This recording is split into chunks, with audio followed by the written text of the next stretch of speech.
अमित जी, थोड़ा हटते हैं, कुछ अंतर्राष्ट्रीय मुद्दों पर भी बात करते हैं। वॉशिंगटन पोस्ट पर एक आर्टिकल आया है, उसमें जो है उन्होंने कहा है कि रॉ, जो हमारी इंटेलिजेंस एजेंसी है, रॉ प्लॉट कर रही थी कुछ टेररिस्ट को यूएस में मारने का वहां पे, और उन्होंने कहा ये जो है ये डार्क साइड ऑफ मोदी सरकार है।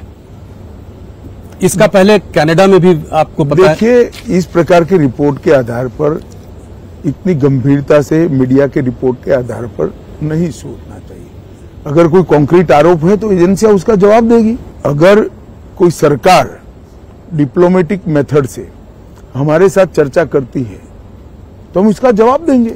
कनाडा में निज्जर के मर्डर पे भी ये बात हुई थी कि जो है ऐसे आरोप मीडिया में लगने से मैं नहीं मानता कोई गंभीर सवाल खड़े होते। इसी से जुड़ा हुआ एक और रिपोर्ट आई थी, वो गार्डियन पब्लिकेशन में थी। उसमें था कि पाकिस्तान में 20 टेररिस्ट को जो है इंडिया ने, फिर रॉ की बात थी, कुछ लोगों को इस्तेमाल करके वहां पे उनको मारा, टेररिस्ट को वहां पे मारा पाकिस्तान सॉइल में। इसको आप क्या कहेंगे? देखिए, किसने मारा ये तो ढूंढने का सवाल है, परंतु मैं इतना निश्चित रूप से मानता हूं कि ये तो एक्सपोज हो ही गया कि पाकिस्तान की सॉइल पर भारत में आतंक फैलाने वाले लोग थे।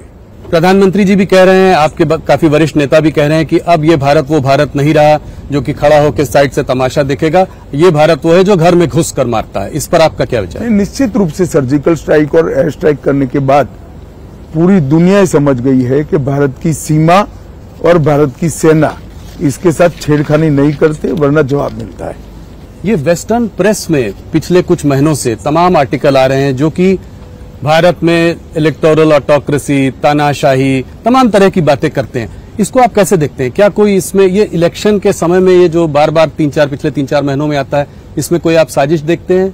या साजिश छोड़ दीजिए, मैं बड़े गौरव और विश्वास के साथ कह रहा हूं, हमारा लोकतंत्र, हमारी लोकतांत्रिक पद्धति और हमारा चुनाव, तीनों दुनिया में सबसे ज्यादा ट्रांसपेरेंट है, सबसे ज्यादा विश्वसनीय है।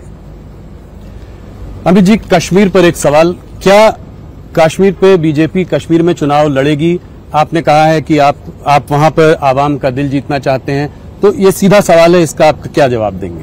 अभी पार्टी ने तय नहीं किया है, पार्टी तय करेगी, परंतु हम जम्मू में परंपरागत रूप से लड़ते ही रहे। कांग्रेस एक बात और कह रही है कि ये इसको लोकतंत्र की हत्या का वो दे रही है। कह रही है कि मुकेश दलाल निर्विरोध जो है चुन लिए गए सूरत से।